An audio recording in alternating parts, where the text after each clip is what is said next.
At the moment, New Zealand is a GMO-free region. And why it is a GMO-free region is because the sustainable, organic, clean, green methods are now becoming a norm within New Zealand agriculture. We wish it would be more, but the results on sustainable agriculture on the soils, on production, and on consumer uptake is really amazing. We need to recognize that in farming we're managing an ecology.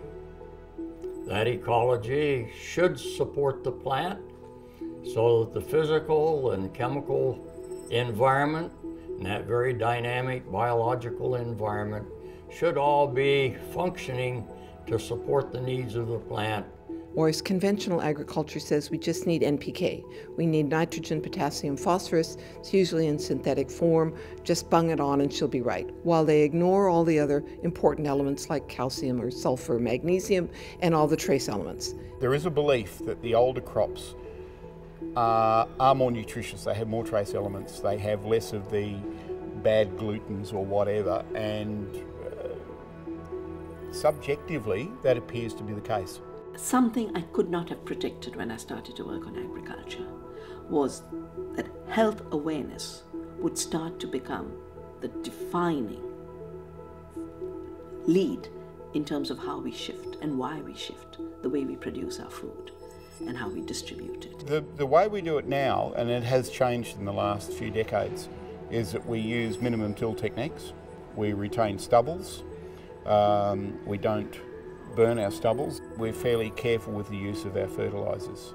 Minimum tillage is something that's, become quite popular. What happens is particularly fungi that form the humus are susceptible to slicing and dicing that happens when we're crushing or literally pulverizing soil.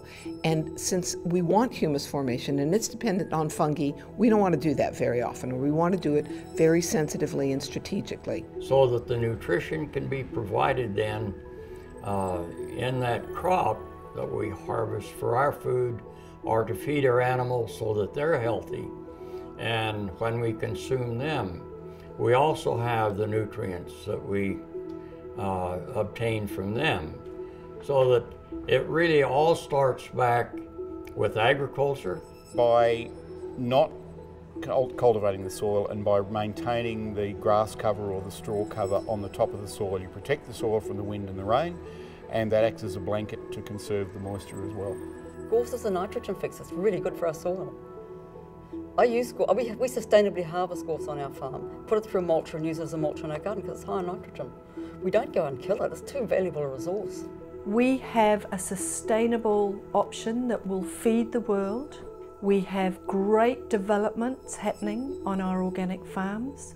There is a big uptake in nutritious food that these organic farms are producing, which are pesticide-free.